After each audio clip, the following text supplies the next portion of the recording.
Thanks for tuning into Higher Rock Education. A basic economic and business principle is profit is maximized at the point where the marginal revenue derived from selling a good or service equals the marginal cost of producing the good or service.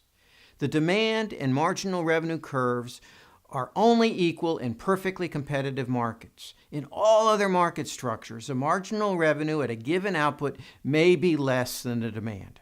For many students, this appears to be a violation of the law of supply and demand. This lesson explains why it's not. Marginal revenue equals the revenue obtained from the sale of an additional unit. Marginal cost is the cost to manufacture an additional unit. Businesses will continue to produce a good or service as long as the revenue derived from the sale of an additional unit exceeds the cost to produce it. Isn't the marginal revenue the price of the good? After all, when a good is sold, the added revenue equals the price it was sold for. True, but what if the seller had to lower the price on all the units it sold to gain that added sale? Then it would gain revenue from the added sale, but lose revenues from every item it could have sold at a higher price. Let's use an example to illustrate this. Assume you produce a unique product, iGogs. iGogs have a very limited market, and you're the only producer of iGogs. At $800, you could only sell one iGog, so your marginal revenue would also equal $800. However, if you want to sell two iGogs, you would need to drop your price to $700. This is point A on graph 1. Now, to sell three iGogs, you would need to drop your price to $600, which is point B. Now, what's important is that you could not sell one iGog at $800 and one iGog at $700 and one iGog at $600. You would need to lower your price for all the buyers if you want to sell three iGogs. So by lowering your price, you gain more in sales, but you lose the revenue from the first two sales. Graph 1 is the demand curve for iGogs because it shows the quantity demanded at any given price. Table 1 itemizes your marginal and total revenues. The total revenue after selling one iGog equals $800. The total revenue from selling two iGogs equals $1,400, or the price $700 times two iGogs sold. The marginal revenue from selling the second iGog equals $600, or the difference between $1,400 and $800. Note that the marginal revenue of $600 is less than the price of $700. This is because both of the iGogs were sold at the lower price.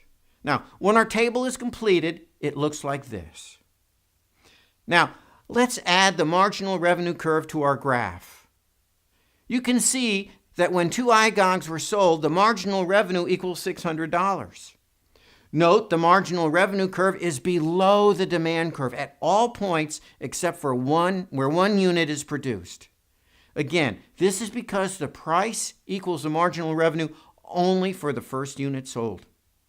Because you had to reduce your price to sell additional units.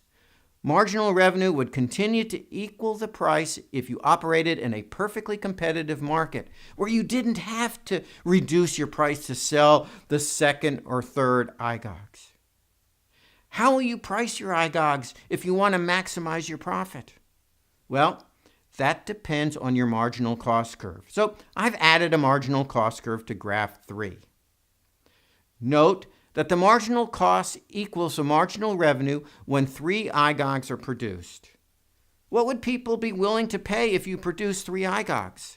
Well, the demand curve is used to determine the price at a given output. So at three iGogs, you would be able to charge $600. This is seen on graph 4 by extending the line up from 3 units to the demand curve and then over to the price. So if you charge $700, you wouldn't sell your iGogs. If you charge $500, you could sell more iGogs, but your cost to produce the fourth iGog would exceed $500. So you would not want to do that. Now, I hope this has helped in understanding why the marginal revenue curve is below the demand curve and how the price is determined. Is this a violation of the law of supply and demand? Well, yes and no. Yes, in that the production level may not be exactly where the supply and demand curves intersect, but no, because changes in the supply or demand of a good or service would be reflected in the marginal revenue and the marginal cost curves. For example, if the demand for IGOGs increases, a price increase would also increase the marginal revenue, thereby increasing production. Likewise, if an improvement in technology increases the supply, the marginal cost would be less, which would prompt companies to increase production. To learn more about the relationships between marginal revenue, demand, price, and production, please visit our lessons related to market structures. To learn more, please visit our website for our free economics lessons at www.higherrockeducation.org. All our lessons include text, interactive exercises, review questions, and a related scripture lesson. Thank you.